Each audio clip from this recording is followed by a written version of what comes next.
ఈ రోజున తిప్ప సెంటర్ నుంచి అసనాపురం వరకు కూడా ఉన్నటువంటి ఈ ప్రాంతంలో ముఖ్యంగా 13వ కిలోమీటర్ నుంచి 28వ కిలోమీటర్ వరకు మనుగోలుపాడు ముందు, అదేవిధంగా దుండిగ వరకు ఉన్నటువంటి రోడ్డు మరమ్మతుల కోసం మన రాష్ట్ర ముఖ్యమంత్రి వర్యులు శ్రీ నారా చంద్రబాబు నాయుడు గారు మనకి 3.5 కోట్ల రూపాయలు ఇచ్చి ఎన్నో సంవత్సరాలుగా ఈ గతుకులైనటువంటి ఈ రోడ్డు మరమ్మతుల కోసం ఈ నిధులు ఇవ్వటం జరిగింది.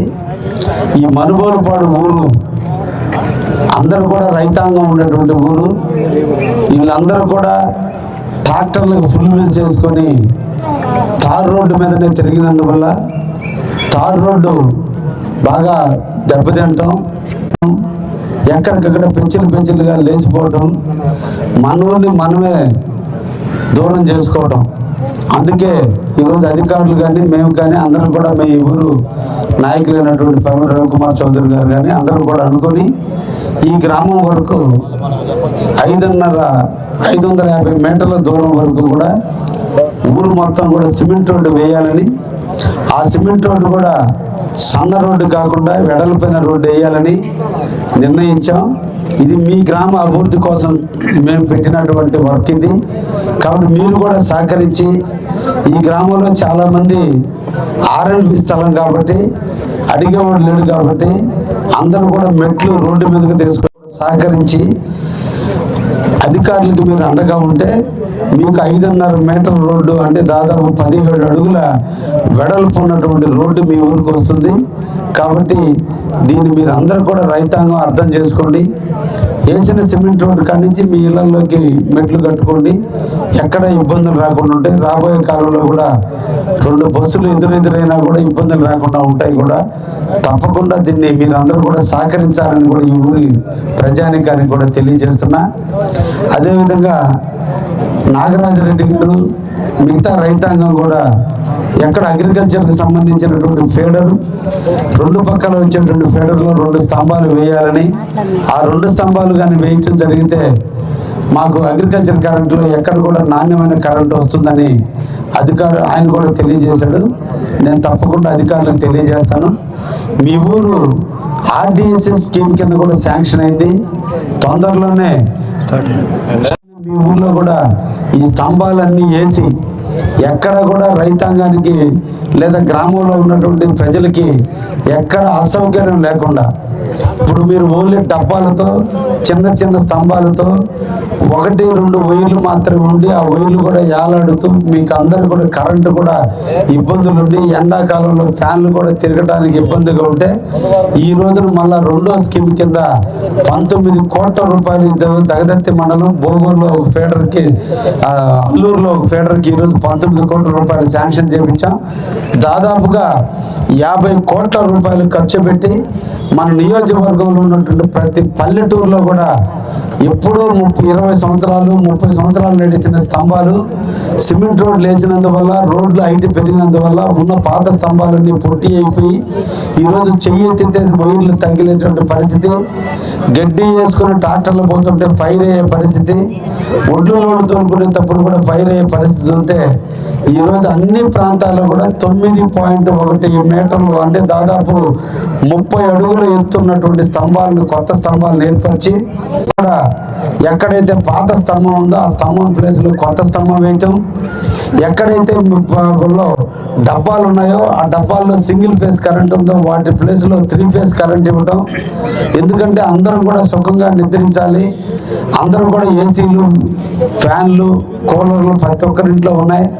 కాబట్టి దానికి తగ్గట్టు కరెంట్ ఇక్కడ అందుబాటులో లేదు. అందుకోసమే మన నియోజకవర్గానికి నేను ఎమ్మెల్యే అయిన తర్వాత 50 కోట్ల రూపాయలు ఓన్లీ కరెంటు కోసమే వెచ్చించి ఈ రోజున ప్రతి ఊర్లో కూడా ఈ పని కూడా పూర్తి చేస్తున్నామని కూడా మీకు తెలియజేస్తున్నాం.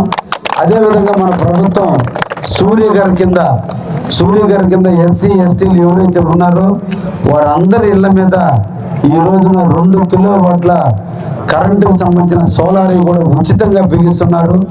మీ ఊర్లో కూడా ఈ స్తంభాలన్నీ వేసి ఎక్కడ కూడా రైతాంగానికి లేదా గ్రామంలో ఉన్నటువంటి ప్రజలకి ఎక్కడ అసౌకర్యం లేకుండా ఇప్పుడు మీరు ఓన్లీ డబ్బాలతో చిన్న చిన్న స్తంభాలతో 1-2 వైర్లు మాత్రమే ఉండి ఆ వైర్లు కూడా యాలాడుతూ మీకు అందరూ కూడా కరెంటు కూడా ఇబ్బందులు ఉండి ఎండాకాలంలో ఫ్యాన్లు కూడా తిరగడానికి ఇబ్బందిగా ఉంటే ఈ రోజున మళ్ళా రెండో స్కీమ్ కింద 19 కోట్ల రూపాయలు దగదత్తి మండలం బోగూరులో ఒక ఫీడర్కి అల్లూరులో ఒక ఫీడర్కి ఈరోజు 19 కోట్ల రూపాయలు శాంక్షన్ చేయించాం.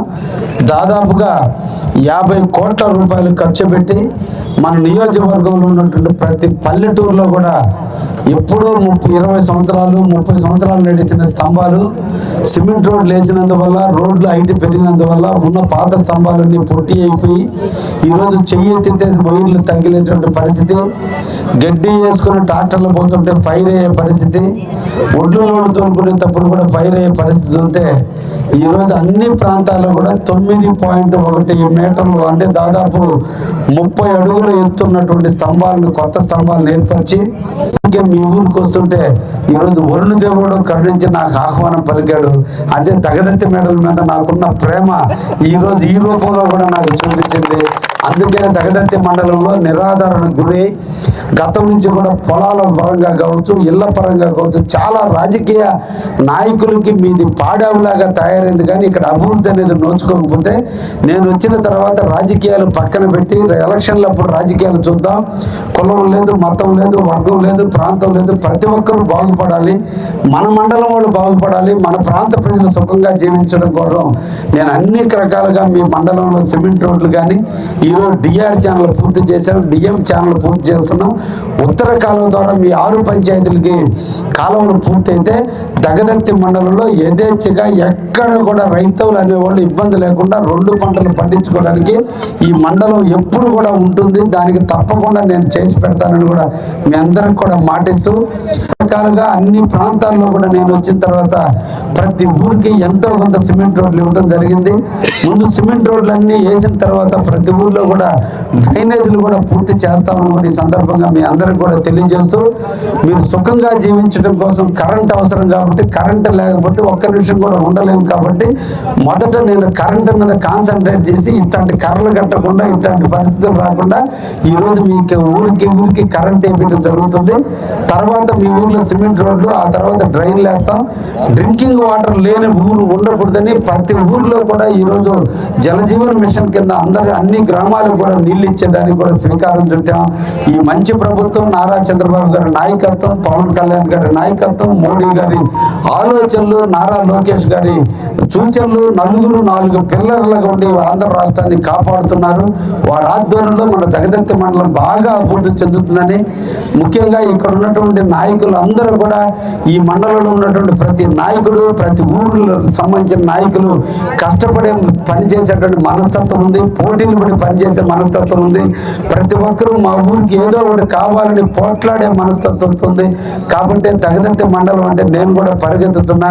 అదేవిధంగా నా సోదరుడు పామిడి రవికుమార్ గారు ఈ మండలాన్ని పాపం ఆరోగ్యం ఒక రకంగా ఉన్నప్పుడు, అదేవిధంగా శ్రీహరి, మల్లికార్జున, పులిసేనయ్య, అదేవిధంగా మిగతా ఉన్న రత్నం అందరూ కూడా కలుపుకొని ఈ రోజున ఈ మండలాన్ని జాగ్రత్తగా తీసుకొస్తున్నారు. ఒకటే రైతులు అందరూ సుఖంగా ఉండండి, కక్షలకు కార్పణ్యాలకు తావు ఇవ్వకుండా ఏ సమస్య ఉన్నా పరిష్కారం చేయడానికి ఎమ్మెల్యేగా మీకు ఎప్పుడు అండగా నేను ఉంటాను. ఏ సమస్య ఉన్నా మీరు నా దగ్గర రండి, నేను చేసి పెడతాను. ఇక్కడ లోకల్ నాయకులు ఉన్నారు, నిరంతరం కూడా నాయకులు కూడా మీరు ఫాలో చేసుకోండి. గ్రామాల్లో సచివాలయాలకు మీరు అర్జీలు పెట్టండి. అందరికీ కూడా ఇళ్ల స్థలాలు అనేవి స్థలం లేకుండా ఇల్లు కావాలనుకున్న వాళ్ళకు కూడా తొందరలోనే ఇస్తాం. రాక్షస ప్రభుత్వం గతంలో జగన్మోహన్ రెడ్డి గారు చేసిన నిర్వీర్యమైనటువంటి పరిస్థితుల వల్ల ఈ రోజున ఆ కాలనీలన్నీ కట్టలేక ఆగిపోయినాయి.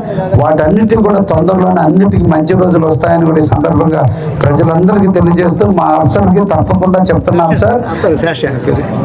మా శేషయ్య గారు చెప్తున్నా, తప్పకుండా శేషయ్య గారు మీ వాళ్ళందరికీ కూడా న్యాయం జరుగుతుందని మనసారా మీకు తెలియజేస్తూ సెలవు తీసుకుంటున్నా. మా సోదరి గుడి ఉంటుంది, నేను